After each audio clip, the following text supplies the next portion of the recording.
Hello and welcome back to the channel, and if you're new here, my name is Alexis. I'm a transgender woman sharing my life and stories on social media, and today I'm going to talk about my male to female hair transplant journey. So if you want to listen and learn, or if you're interested in hair transplants, let's go.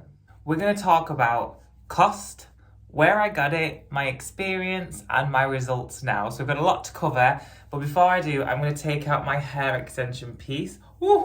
I do sell my hair extension pieces on TikTok shop. If you're interested, they're synthetic hair extension pieces that are non-damaging for fine thin hair. Okay, this is the real me. We're going to cover quite a few points and I'm going to skate through it lightly. If you have any questions at the end of the video, please comment them below and I'll either answer them or I'll just do another video on it. Okay, so let's go right back to the start. I've always hated my hairline. I've always had what I call a vampire V hairline. So it was always a widow's peak. As I've got older and matured through male puberty, it travelled further and further back on my head. So I always knew I wanted a transplant. When I decided to transition, I wanted to get the transplant straight away or as early as possible so that I could afford, because I didn't want to grow my hair really long, have a receding hairline, then a transplant, and then have to wait for that hair to catch up. 15 months ago, I travelled to Belgium with my partner Liam. We went to Two Pass Clinic, which is a clinic that is designed for transgender healthcare, and one of the services they offer is a hair transplant. Because I was going from a male receding hairline and I wanted a female full hairline. That's why I chose that clinic, and also the price. I'm drinking Lemsip today. I have a cold and I feel rubbish and I'm feeling very sorry for myself. I'm drinking out of my new tumbler from Trish at Hearts to Home Creations. If you go on my TikTok, there'll be a video where I'm talking about my transplant and I'll tag her TikTok in it. Oh, it helps so much, but it tastes so gross. I should have got the blackcurrant one. So I paid roughly, it was under £3,000. I can't remember exactly, but with like hotel and flights, it was around £3,000 I paid, which is quite affordable for a hair transplant, depending on the places you go. I had an FUE transplant where they took 2,800 grafts of hair from the back and sides of my head and put them all on my receding part here. I was under the illusion that only a small little letterbox section of my hair at the back was going to be shaved off. I was very wrong. I had like 3/4 of my hair shaved. It was quite difficult to deal with. I've never liked having short hair, but I was trying to grow it and then having it all shaved off. It was heartbreaking, but it's something I knew needed to be done. So I just let them do it and it was awful. Sorry if I keep sniffing. So they shaved all the back of my hair off. We then sat down together and we drew my hairline. They initially drew the hairline more rounded, like a rainbow across my forehead. I asked them to take it back a bit because I wanted it to be a little bit more natural looking.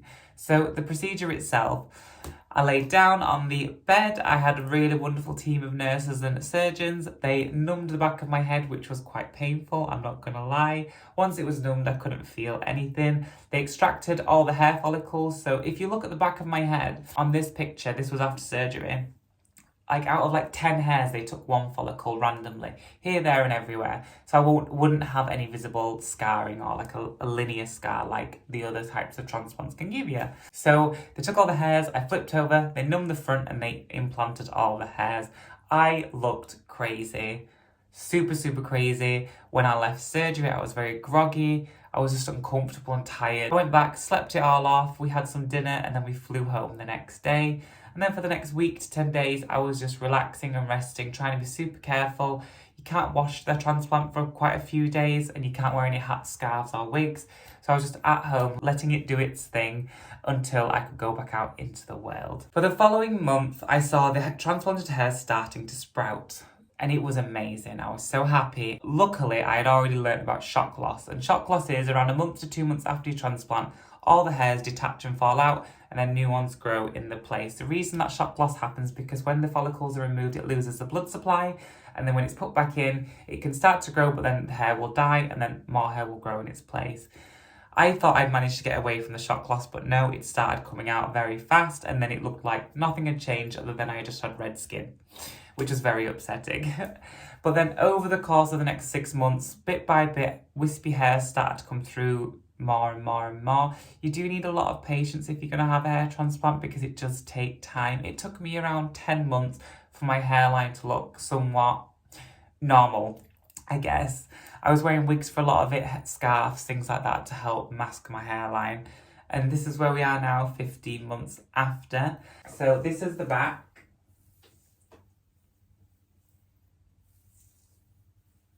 So I don't think you can tell at all. Let me try and get a clean part. So I don't think you can tell at all that I've had hairs taken out. There isn't any unusual gaps, there isn't any scarring. It's very difficult to find, so I'm very happy in that sense. And then obviously with the front, if you look close, I think you can tell it's a hair transplant, but it's a surgery. It's not ever going to look perfect. I mean, there is doctors out there who can do them probably better than the one I've had, but I'm really happy with the results I had for the financial situation I was in and what I could afford at the time. I'm really happy with the results. Obviously, being a trans woman, I really wanted a feminine hairline, and before it was really masculine, so it was a huge issue for me and my dysphoria, so I knew it was something I needed to tackle. Would I get the surgery again? Knowing now how the recovery is and what it's like and having to wait, I would get it again if I had to. If it didn't take or something, I would go through it again just because the results make me so happy. Like I said, if you have thinning or fine hair, it's a huge insecurity, isn't it? And mine was a really big insecurity for me. So I'm so glad I did it. It's not an easy thing to do, recovery-wise, for the first couple of weeks. And then you just have to have so much patience waiting for the hairs to come through. So with my results now, am I happy? Absolutely. I am so happy with the results. This is my hairline now from before. Obviously, it is so much better. I feel so much better about it and I feel more confident. Like before, I would have never have pulled my hair back. The texture of my hair is still a little bit coarse, but it's getting better every single month. So when you have the hair transplant, because of the trauma again, when the hair regrows, it can come back through a little thicker and curlier. And over time, it will readjust back to the rest of your hair texture, basically. So that is very normal as well. So if you're having that right now, if you've already had a transplant and the hairs are coming through curly or wiry, don't worry. It does settle down. Like when I wash my hair now, because I blow dry my hair and straighten it, but when I wash it, I can see it comes out straight and then kinky and then curly. So I can see the steps of it getting better and better and better. I've not had my transplant cut at all. This is just what's been growing since I had surgery. So if you are thinking about getting one, I would say go ahead and do it. Just do your research, talk to different surgeons and have different consultations. And obviously I know price is a big factor. Make sure you're going somewhere good and they know what results you're looking for. And then when you have the surgery, patience is key.